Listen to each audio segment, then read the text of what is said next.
Muy buenas a todos, querida familia, ¿cómo estáis? Bienvenidos al canal de YouTube Mundo Etérico. Mi nombre es David, para aquellos que no me conozcáis, y como siempre os digo, es un placer teneros en el canal.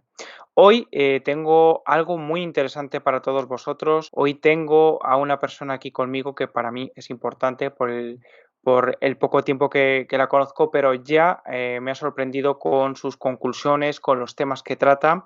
Y hoy tenemos con nosotros a su coach, Susana. Buenas tardes. Hola, buenas tardes, David. Encantada de estar con todos vosotros. ¿Qué tal? ¿Cómo estás? Bien, muy bien.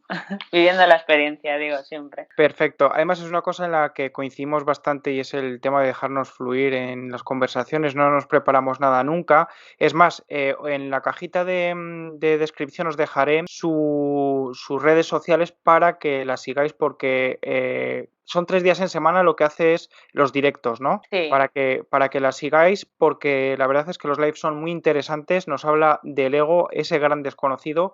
Y aquí la tenemos que ella es coach experta en ego. sí, correcto. Es Perfecto. evidente. Cosa rara porque hay muy poca gente que esté especializada en ego. O sea, Es un campo que normalmente no le gusta a la gente atravesar porque genera mucha fricción. y Susana, si tú tuvieras que explicar a una persona que no está en este mundillo, que no conoce qué es la espiritualidad, si tú le tuvieras que explicar a una persona qué es el ego, ¿cómo se lo explicarías? ¿Qué es el ego? Bueno, yo siempre digo que el ego es la sobreidentificación con el personaje. Es aquello que desde pequeñitos nos hemos creído que somos, que vamos construyendo con el tiempo, con el paso del tiempo, y en el que influyen mucho nuestras creencias y nuestra cultura y todo lo que nos conforma y conforma nuestra experiencia. Desde ahí, pues a una persona que estuviera fuera de todo esto, se lo explicaría diciéndole que es como si de repente tú hubieras comprado un videojuego y tú eliges un personaje, ¿no? Cuando te pones a jugar un videojuego. Entonces hemos elegido un personaje con unas características y desde ahí pues ese es el que nos toca asumir de alguna manera. Y se trata de con ese personaje pues ir pasándote las pantallas. Tu vida sería como ese videojuego, ese gran videojuego. Perfecto, porque yo hay una cosa que siempre sostengo en los vídeos que he hecho y es que realmente vivimos en una realidad ficticia creada por la mente colectiva y es verdad que la realidad que vivimos la hemos creado entre todos, entre la mente colectiva, no es algo que hayamos creado uno a uno, es el todo, porque cuando hablamos del universo y de las leyes hablamos del todo, o sea, no hablamos de personas individuales, sino hablamos del todo. Por eso, ¿tú crees que el ego puede ser un enemigo del ser humano? No, es un amigo. Es un gran amigo. Es un gran amigo. A ver, el ego no es más que, para empezar a explicar esto desde un punto un poco más, digamos, que se comprenda mejor, esa mente de la que tú hablas, que yo coincido contigo, que es una mente general, no es una mente separada, lo que ocurrió es que un día una parte de esa mente decidió separarse, decidió intentar otro camino. Y entonces esa otra parte se llama ego, pero en realidad sigue siendo la misma mente, por lo cual sería un poco absurdo intentar eliminar el ego, porque sería como intentar matarnos a nosotros mismos, no tiene sentido.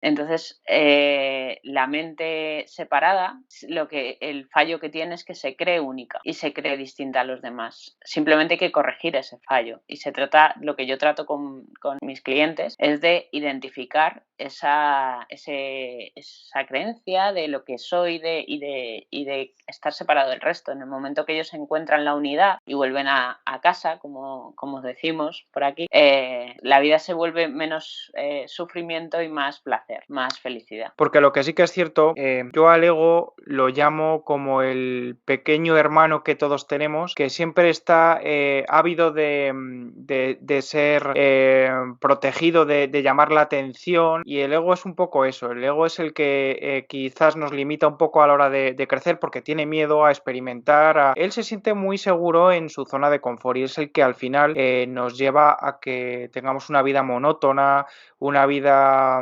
sosa, por así decirlo. Pero realmente no es algo malo, sino que es como yo creo que es como un mecanismo de defensa que tenemos para no salir dañados de posibles experiencias. Al final es que nos estamos perdiendo cosas muy bonitas de la vida por no experimentarlas. Tú date cuenta que el ego está intentando proteger él se separó y está protegiendo esa identidad de separación. Entonces todo lo que haga lo va a hacer a estar separado.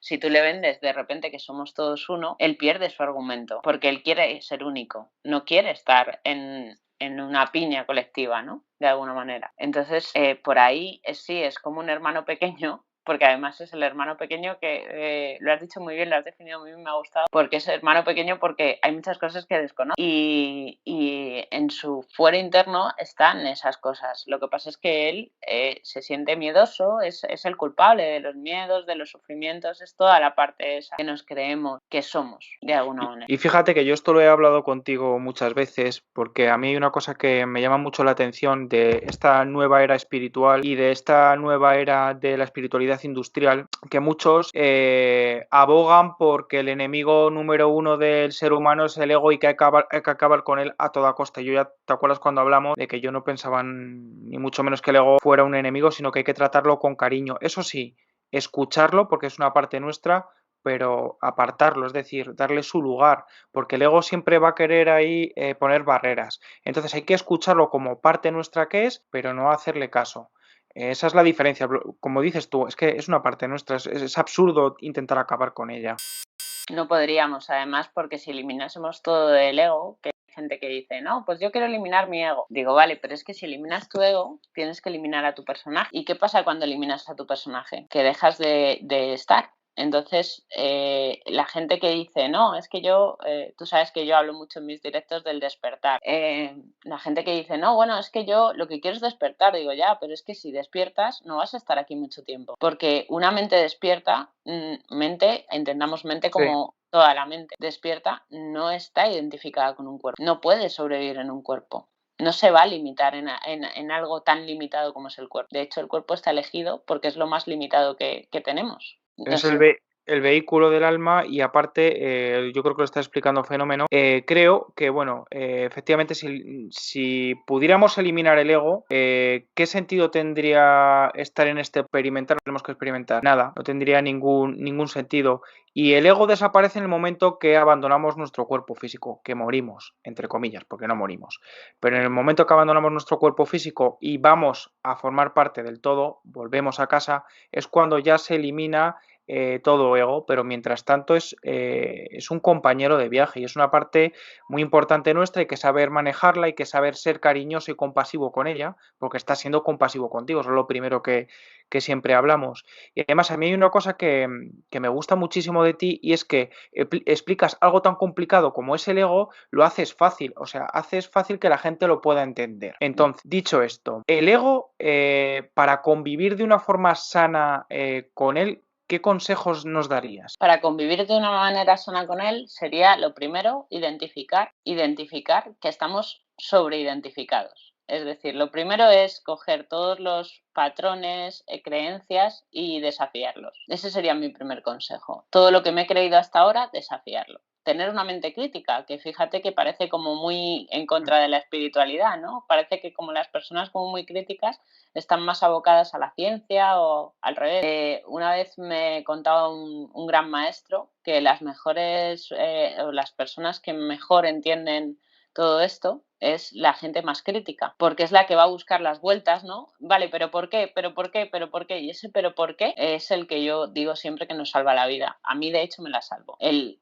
por qué. Y ese De, sería mi consejo, yo creo. de hecho, el preguntar tanto, además, nos devuelve a la esencia, a la infancia, al niño interior. Un niño, yo por ejemplo tengo a mi pequeño diablillo por ahí, que cuestiona absolutamente todo, todo lo pregunta, todo lo cuestiona y es que se trata de eso al fin, es a través de cuestionarnos es cuando podemos llegar a una verdad entre comillas, porque la verdad ya sabemos que no existe, la verdad absoluta no la tiene nadie, pero sí que podemos estar más cerca del autoconocimiento, pienso yo. Sí, y además estamos más cerca de desidentificarnos con una creencia en concreto, porque en cuanto tú te pones, por ejemplo, hay una excelente maga de esto que es Byron Katie, por ejemplo, que ella hacía un método, ¿no? Tiene un método su libro y en sus charlas que consiste en desafiar todas las creencias y cada vez que desafías las creencias te das cuenta,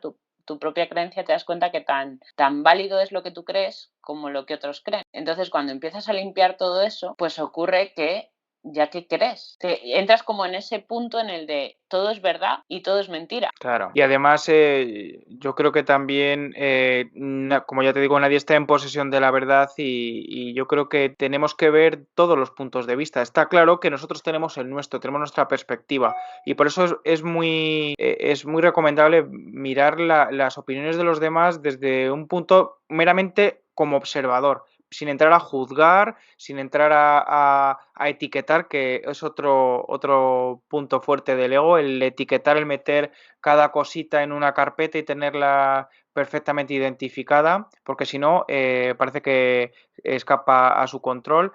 Pero ya más allá de todo esto, yo quería preguntarte, ¿qué te llevó a ti a cursar, a estudiar todo esto del coach? Porque todos cuando hemos aparecido en este camino de la espiritualidad es por algo, es porque algo nos ha pasado. ¿Cuál es tu experiencia? Bueno, pues mi experiencia da para un directo, no, para muchos, David. Es una muy buena pregunta. Yo lo digo siempre, tengo 32 años, hago el 11 del 11, creo que te lo comenté, que me persigue. Y voy a hacer 32 años y los 30 primeros años de mi vida los he vivido desde el ego, totalmente. Lo tengo muy claro porque he ido trabajando en ello y porque era sumamente infeliz y he tenido experiencias, además me iba fabricando experiencias porque lo que no os he contado del videojuego es que el videojuego lo haces tú. Entonces, como lo haces tú, pues yo me iba fabricando experiencias muy divertidas de, pues, desde una violación, desde maltrato, bueno, un sinfín de abandono, un sinfín de cosas que han ido marcando una personalidad. Mi personalidad, pues al final era más introvertida, más cerrada para mí, incluso llegué a disfrazarme, ¿no? Como contaba hoy en mis stories, ¿no? De una persona con tal de encajar. O sea, al final me disfrazo de lo que quieres ver para encajar y para que no me abandones, para no sentir ese rechazo. Y todo eso era el cuento del ego. Entonces, cuando tenía 30 años, pues en mi vida empezaron a suceder una serie de cosas que me hicieron decir, mira, ya no puedo más. Y siempre me había rondado la misma pregunta, tiene que haber otro camino. No sé si todos los porque he coincidido con varias personas Todos. del mundillo que nos hemos hecho esa pregunta alguna vez, tiene que haber otro camino.